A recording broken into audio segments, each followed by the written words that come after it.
Hi everyone, it's the Grocery Ninja here where we save money and eat well. Today, I'm out by the apple tree, which is loaded with apples, and we've got to get them picked.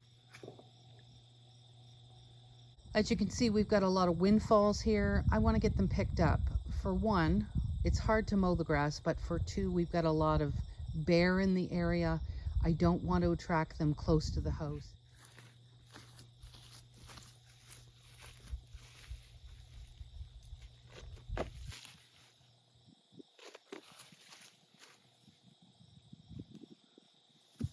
Ready? Here, come, get it.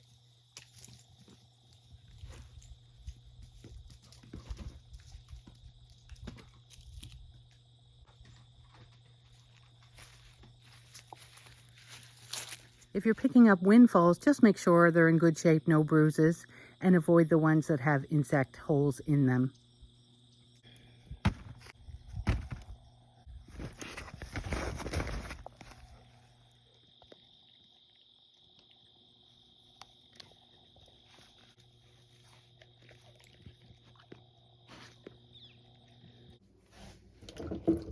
You want to give your apples a good rinse. I'm going to peel the skins off of my apples. Some people like to leave the skins on because they like a more rustic texture.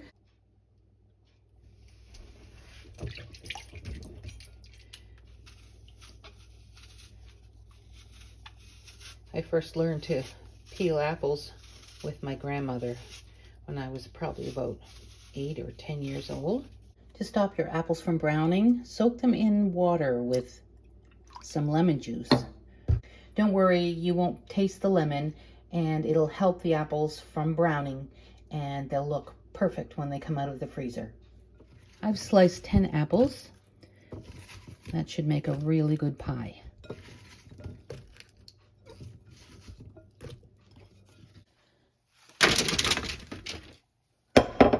We're going to freeze the apple slices in a single layer on a baking sheet first.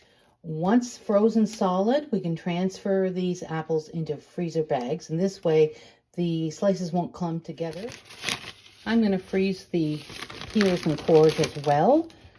That way, when I'm ready to make the apple scrap jelly, all I'll have to do is take this freezer bag full of scraps, maybe a few more, out, and then I can boil them and start the process of making that apple scrap jelly. There we go. That goes into the freezer as well. And that's it. The apples are ready for future pies or other desserts.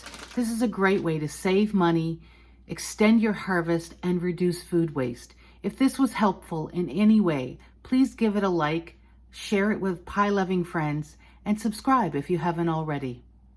Thank you for watching Grocery Ninja. Until next time.